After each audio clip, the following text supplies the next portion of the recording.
to the Keith Noble Show, brought to you by Auto Chicks and Noble's Financial Network. Look them up on Facebook. You can find them there. Worth your time. So, today we're going to talk about something really fundamental. Let me start out with a Thomas Sowell quote. Thomas Sowell said, "It is hard to imagine a more stupid or more dangerous way of making decisions than by putting those decisions in the hands of people who pay no price for being wrong." Now, that seems obvious, but that's exactly what we do with our politicians and with our bureaucrats. They pay no price for being wrong. Bureaucrats are in virtually no danger of losing their jobs. Government employees are in virtually no danger of losing their jobs. They have to do something so egregious. Years ago, 30 years ago, I joked, the only way a teacher could lose their job is if they committed a felony against a child. But then I had to take that back because teachers started committing felonies against children and didn't lose their jobs. It's this way all throughout the bureaucracy. You make a bad decision. It has catastrophic or even at all damaging outcome to people. They write regulations, but they're in no danger of losing their job. None whatsoever. It's a system. Bureaucracies are a system predicated on who you know, not what you do, not how effective you are. There's no good outcome to this. Now, there's a book called Skin in the Game by Taleb, and I would suggest if you haven't read it, put it on your reading list. It's pretty engaging. And he goes through in detail our society, from the government to the media to corporations, where if you're wrong, you don't pay a price for being wrong. If you're a government bureaucrat, you're not going to get fired if you're wrong.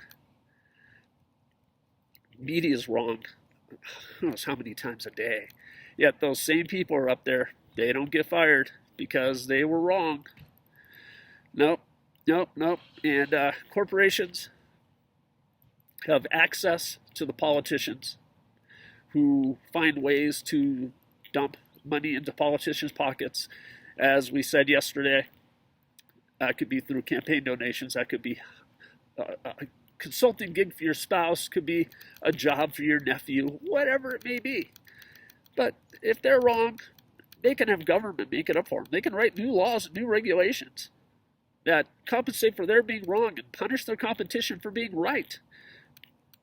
In fact, the whole idea of a progressive tax system is simply punishing people for being right, punishing people for being productive, punishing people for creating wealth, right? Now, this is pretty simple. What you subsidize, you get more of. What you punish, you get less of. So, when it comes to things like, say, tobacco, government will tax tobacco so that we have less consumption of tobacco. Yet they can't apply the same principle to taxing wealth production. People who are useful, people who produce products that we all use, makes our lives easier, that makes it easier for other people to create wealth. And government punishes that. But government subsidizes poverty.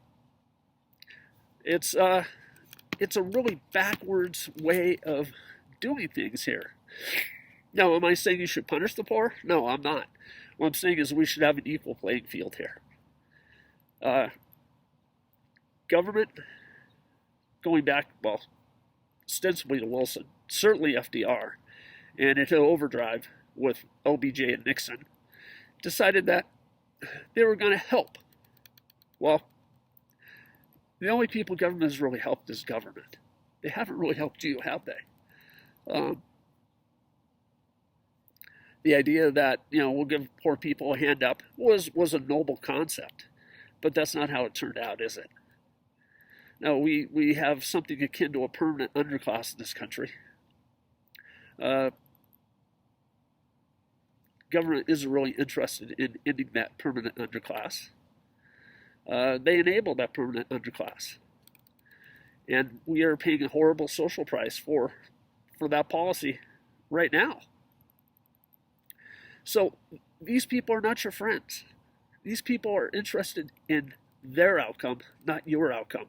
And most of all, when these people are wrong, they pay no price for it. We have to end that model. That has to come to an end. If it doesn't, we will all come to an end. We have now re-election rates in Washington of north of 90%.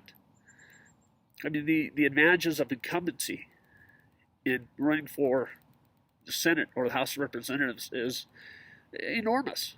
And of course, it's enormous because you can raise a lot of money.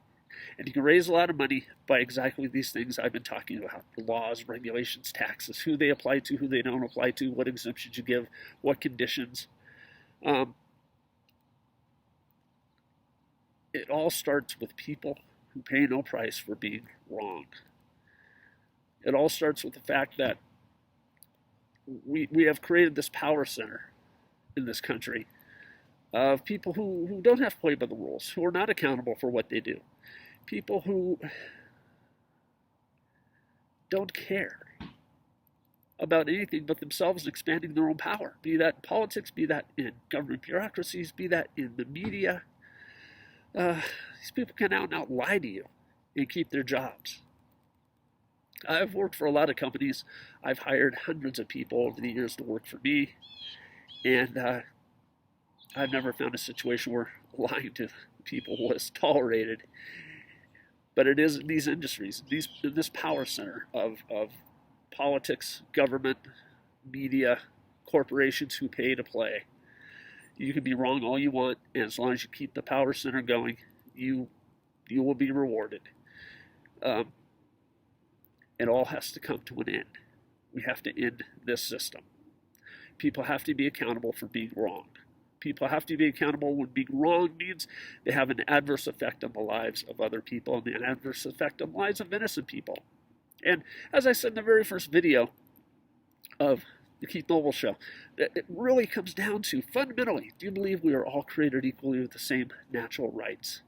Because if you believe that, you cannot tolerate a system where people pay no price for being wrong. Everyone has to be equally accountable for what they do to other people. So, thank you for tuning in. Again, check out the Nobles Financial Network and Auto Chicks on Facebook. And look up my book on Amazon, Our Dogs Not Bark, A Politically Incorrect Tale. Thank you so much. See you tomorrow.